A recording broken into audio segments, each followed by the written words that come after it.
Ada apa dengan 2021? 2021 menjadi tahun yang amat sangat menguji bagiku dan mungkin juga bagi tidak sedikit dari kalian, teman. Awal tahun datang dengan COVID dan sedang dalam masa ganas-ganasnya. Perusahaan-perusahaan tumbang, PHK di mana-mana, kejahatan merebak.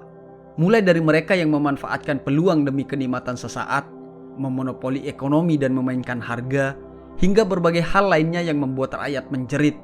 Pengangguran bertambah, angka kemiskinan meningkat, yang diselingi kerusuhan dan berbagai hal lainnya.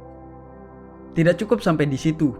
2021 masih harus kita lalui dengan serangkaian bencana alam, banjir, tanah longsor, gunung meletus dan hal lainnya.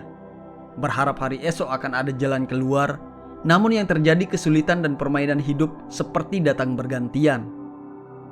Ada apa gerangan di tahun 2021 yang amat sangat keras ini? Setelah PHK, berharap segera dapat kerja yang ternyata tidak mudah. Mereka yang bertahan kerja pun harus terima upah dipotong. Pariwisata lumpuh, pedagang kecil menjerit, dapur rumah tangga hampir berhenti beroperasi. Di antara keadaan yang sedemikian rumit, pikiran mulai kacau, tabungan hampir habis bahkan. Kebutuhan banyak yang terkendala, hutang pun tak jarang harus dilakukan. Rencana-rencana besar di tahun 2021 terkubur. Cerita indahnya harus berakhir lebih awal. Sisanya adalah hari-hari mencekam dan berpikir bagaimana untuk bertahan hingga esok hari. Sakit di keadaan yang sulit tentu menjadi beban yang teramat mendalam. Tidak hanya terkendala masalah biaya untuk berobat, namun juga prosedur pengobatan yang harus berlika-liku. Jika tidak mengikuti permainan, maka nyawa menjadi taruhan.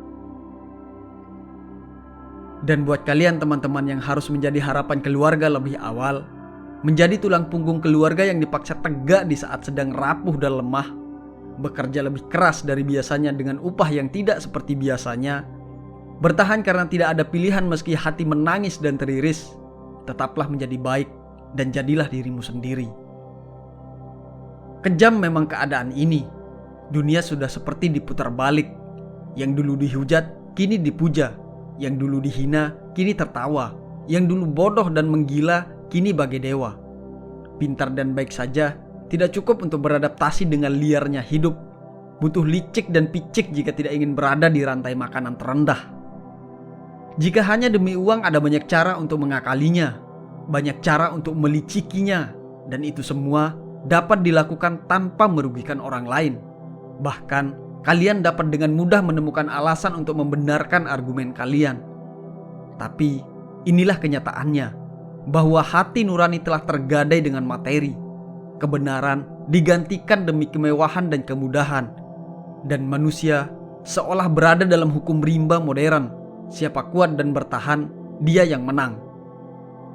Iya, kita memang tidak sedang dalam zaman batu, melainkan berada di masa serba cepat dan mudah.